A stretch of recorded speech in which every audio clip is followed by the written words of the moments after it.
Good evening, teacher. Good evening, classmates. I'm going to talk you about the book that I read, the last book. It's called Before He Kills.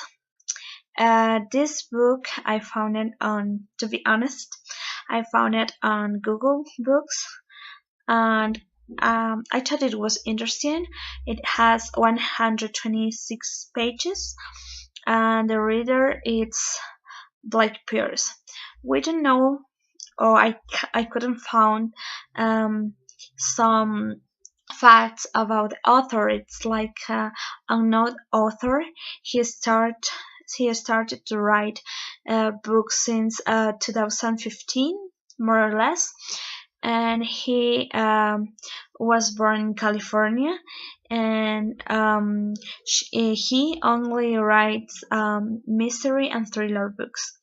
This book is this one? I don't know.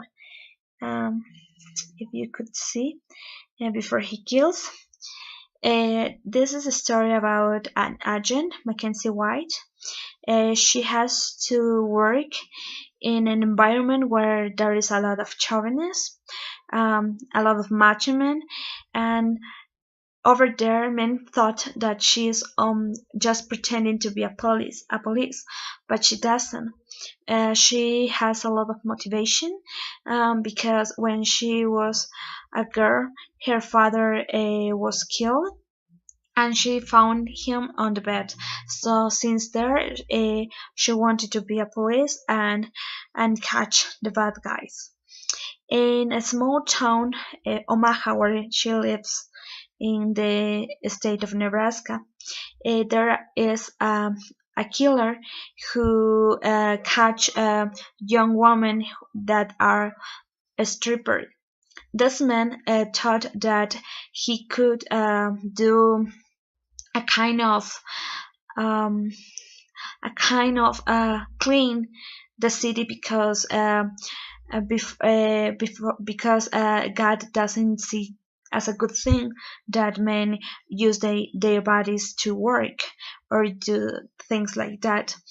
That man is a little bit crazy, and Mackenzie has to catch him, um, and she and her partner Porter try to collect evidence to provide evidence to catch that man.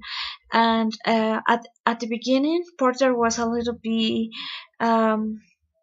a little bit bad person with her, but after the story continues, he is a good man who protects Mackenzie.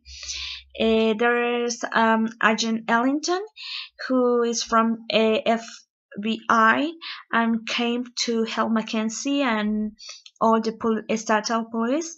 But Mackenzie fell in love with him, but he was married, and he also offered her to work for FBI someday. I love this book because the vocabulary was a little bit complicated, but the advantage that was that I had the book on my cell phone, so I could read it every time when I was in the bus or when I was on my bed, or because I could just read it and take it everywhere. And the vocabulary was a little bit complicated, as I told you, but it was a nice story, a very good plot. It was very interesting, and I think that it's a good story. So if you would like to read it, I recommend it, and I think that's a very good story, and I pretend to read another book from the same author too. Thank you very much.